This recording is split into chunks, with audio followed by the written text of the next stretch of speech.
바로 이 지점에 주목해봐야 합니다. 당시는 가혹한 형벌이 많았지만 사면이란 제도가 있었습니다. 사면은 군주의 은총과 권력을 과시하는 합법적인 수단이었습니다. 법, 그 위에 군림하는 군주가 있었던 겁니다.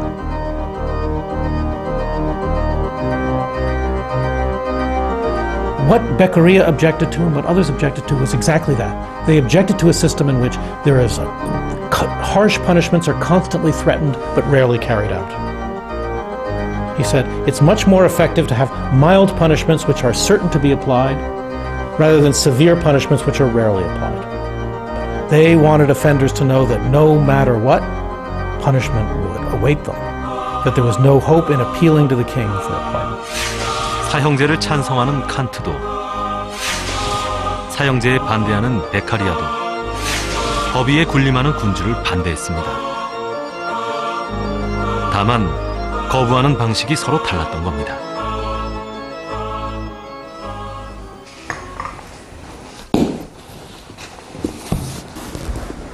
Presque tout le monde a lu des délits et des peines de Beccaria. L'abolition de la peine de mort est impressionnante. Personne ne s'est jamais exprimé si clairement sur l'abolition de la peine de mort. Personne ne met sa vie dans le contrat social. Oui. Et j'ai été très impressionné par l'interdiction de la torture et par l'abolition de la peine de mort. Est-ce que Beccaria propose d'alléger les peines? On ne peut pas interpréter comme ça.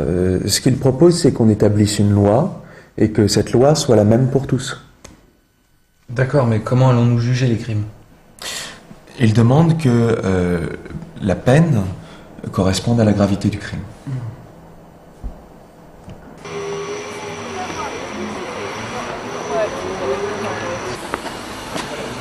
베카리아는 사형을 비롯해서 잔인한 처벌은 불필요한 고통을 유발한다고 봤습니다. 그렇다면 적당한 처벌의 기준은 어떻게 정할 수 있을까요?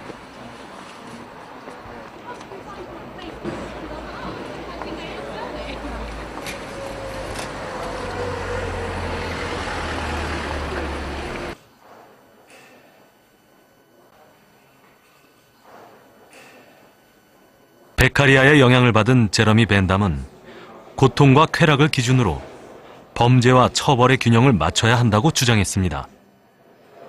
예를 들면 한 인간이 추구하는 쾌락의 크기를 계산하는 겁니다. 상대를 한 대 칠 때 얻는 쾌락의 크기를 1시간 동안 감옥에 갇히는 고통과 동일하다고 본다면 10대를 때리면 10시간보다 약간 더 길게 감옥에 갇혀 있게 하는 겁니다.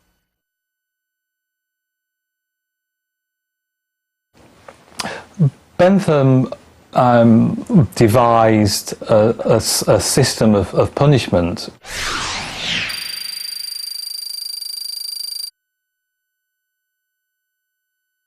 The punishment's an evil, and Bentham's philosophy is intended to minimise evil. When you're punishing people, Bentham wanted the punishment to be proportionate, by which he meant you threatened that amount of punishment which would stop the person from committing the action in question, and just enough to prevent them. Now, if they perform the action anyway, then yes, the amount of punishment outweighed the crime, but the pain from the punishment was supposed to outweigh the gain from the crime, but you use the minimum amount necessary. 상대를 10대 때렸는데 20시간을 감옥에 가둬둔다면 가혹한 처벌입니다. 또 5시간만 가둬둔다면 피해자 입장에서 억울한 처벌이 됩니다. 벤담과 베카리아에게 적절한 형벌이란 형벌의 고통이 범죄로 얻는 쾌락을 약간 넘어서는 정도입니다. Very badly, but it actually's got the date there, which is it goes on and on and on, 60,000 pages like this. 벤담은 적은 비용으로 최대의 효과를 낼 수 있는 효율적인 감옥을 고안했습니다. It's a massive. 파놉티콘입니다. 여기 있군요. Panopticon. All pan all seeing place. Yeah. 모두가 볼 수 있는 그런 장소. 모두가 보이는 장소. Of area here in the middle, and be able to see to the outside of the circular building, and so you have prison governor in the centre here can see from almost from one place into all the cells. 벤담은 감시가 심할수록 더 바른 행동을 한다고 주장했습니다. 따라서 수감자들이 감시를 받고 있다고 생각하면 더 조심할 거라는 것이 벤담의 생각이었습니다. And so this is looking down from the top. top. Yeah, top, so you can okay. so looking down on a plan of the panopticon. So you can see these are the cells around the outside here.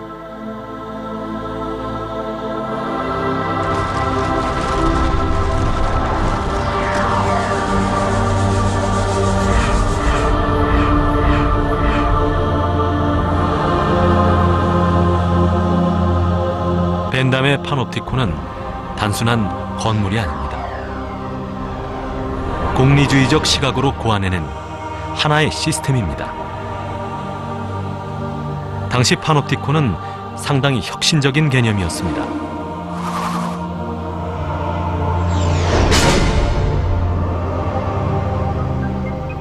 So he set up not just an architectural principle, but also a whole regimen of prison discipline based on the panopticon. And he thought that he could treat the prisoners with greater leniency than in a traditional prison, but he would also get them to work and therefore make a profit from the prison, and at the same time give the prisoners a trade. So he thought that the reason why people were driven into crime was because of idleness. And so he thought that by changing their habits and making them work hard, that he would reform their characters, and when they were released, they would then have a trade and could become ordinary working members of society. 근대적인 감옥이 등장한 것은 형벌의 역사가 진일보하는 계기가 됐습니다. 처벌에서 교화의 개념이 부각된 겁니다. Because in prison you could have a visual symbol of the offenders being different and being outside society, and yet the offender is also kept safe. And you must not underestimate the importance for the rise of the modern system with prisons of keeping the offender safe from vendetta and feud. A bit like people would now go to football matches. It was an entertainment system. It's hard to imagine.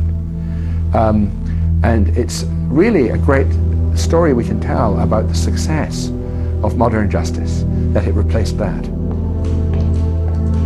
인간을 처벌한다는 것은 어떤 의미일까요? 처벌은 당연히 범죄 자체에 대한 단죄의 의미가 있습니다. 그리고 범죄를 예방하고 교화하려는 교육의 목적도 있습니다. 그리고 근원적으로 처벌은 범죄와의 균형을 맞추려는 정의의 문제입니다. Justice is a virtue of human beings and of their institutions. It's the virtue of knowing who gets how much of what. Or who should get this much? Should it be this much or this much? So think about punishment. That's one good example. How much punishment should people get? It's a question of justice because it's a question of allocating a bad thing to a particular person. So judges are expected to be just because in their work every day they must make these terrible decisions, him or her. This much punishment or this much punishment. That's the subject matter of justice.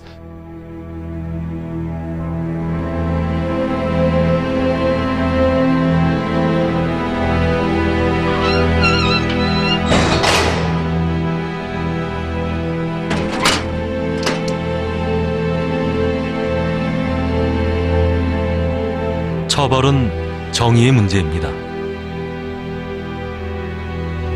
그런데 처벌이 정의롭다는 것은 어떤 의미일까요? The idea of formal equality is the following. Whatever the criminal punishment is, whatever the criminal prohibition may involve, the criminal law should apply equally to all persons without regard to social status. So both the peasant and the lord, and for that matter the king, ought to be subject to exactly the same law. The way they thought they could realize this ideal of formal equality was by insisting on a very, very important principle. If a homicide has been committed, murder has been committed, we ask only whether the defendant committed the murder. We don't ask anything else about what kind of person the defendant is. We don't offer any variation in punishment between different offenders, just as we don't ask whether the one murderer is a duke and the other murderer a merchant or a peasant. We don't ask any of those questions. We focus strictly on the crime and punish the crime the same way every time it is committed. 신분제 타파를 주요 내용으로 하는 프랑스 대혁명과 프랑스 인권선언 이후 전 세계 대부분의 헌법은 법 앞의 평등을 보장하고 있습니다.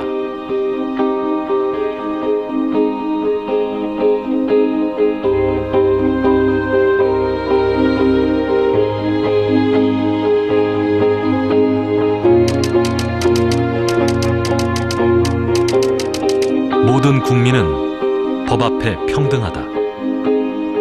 우리 헌법도 누구든지 성별과 종교, 사회적 신분에 의해 정치적, 경제적, 문화적 생활에 있어서 차별을 받지 않는다고 규정하므로 법 앞의 평등을 분명하게 선언하고 있습니다. 평등은 절대적 평등을 의미하는 것이 아니라 배분적 정의에 기초한 상대적 평등을 의미하는 것이고 자의금지 원칙에 의하여 원질적으로 같은 것은 같게 다른 것은 다르게 대하는 그런 평등을 의미합니다. 음주운전의 경우에 같은 수치의 경우에 같은 처벌을 받는 것이 일반적으로 발생하게 되지만은 형식적으로 동일하게 보이는 범죄도 실질적으로는 처벌의 정도나 실질적인 위험의 정도가 달라지게 되기 때문에 결국 이러한 경우에는 배분적 정의가 구현되어서 상이한 처벌을 받게 됩니다. 가끔 우리가 유전무죄, 유권무죄라고 하는 이런 좀 왜곡된 모습들이 나오고 그것에 대해서 많은 비판이 이루어져 왔죠. 더 실질적으로 평등하도록 형벌제도를 더 따듬는 거죠. 그러나 근대 형벌의 지향점은 분명히 법 앞의 평등이면 형벌의 평등을 이야기하고 형벌의 평등은 실질적으로 동등한 효과를 갖는 형벌의 평등을 뜻한다. 이런 방향으로 발전해 가는 거죠. 죄를 지었으면 벌을 받아야 합니다. 그런데 때론 처벌이 너무 가혹하기도 하고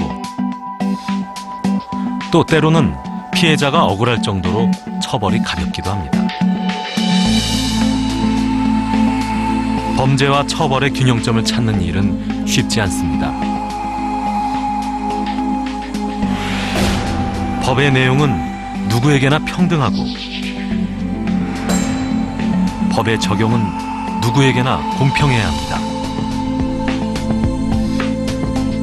정당하고 공정한 처벌 기준이 있는 사회야말로 법 앞에 누구나 평등한 사회, 인간의 존엄과 가치가 지켜지는 정의로운 사회입니다.